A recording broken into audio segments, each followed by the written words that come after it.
Hello friends, ரொம்ப பசிச்சது. என்ன பண்ணலாம் பார்த்தேன். 7 தான் ஆச்சு. இன்னும் நைட்டு தான் சாப்பிட்ணும். சரி, உடனே ஒரு முட்டையை உடைச்சேன், ஊற்றுனேன். அப்படியே ஆஃப் பாயில் சாப்பிட்லான்ட்டு பார்க்குறேன்.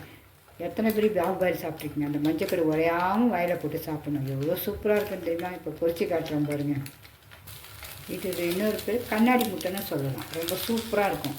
டெய்லி ஒரு ஹெல்த்து சாப்பிட்டா தான் நம்ம உடம்புக்கு நல்லதுங்க. 50 வயசு ஆயிடுச்சாலே போனெல்லாம் வீக்னஸ். நம்ம மாத்திரை சாப்பிட்டு போய் இதை சாப்பிட்டுடணும். இப்போ சாப்பிட போகிறோம் பாருங்கள். அப்படியே அழகாக எடுத்துருமா கண்ணாடி முட்டையா? அப்பாதான் உடையாமல் வந்துச்சு சூப்பராக. பசுன்னு வெள்ளைக்கரு எடுத்து சாப்பிட்ருவோம். டேஸ்ட் ஏன்னா இவ்வளோ பெருசு எனக்கு வாயில் கொள்ளாது. ஒவ்வொருத்தரும் அழகாக போட்டுருவாங்க, நம்மளால் போட முடியாது. ஃப்ரெண்ட்ஸ், அப்படியே எடுத்துட்டேன், வாயில் போட போகிறேன். போட்டுட்டேன். சூப்பராக இருக்குது. பிடிச்சிருந்தா ஒரு ஷேர் பண்ணுங்கள். பாய்.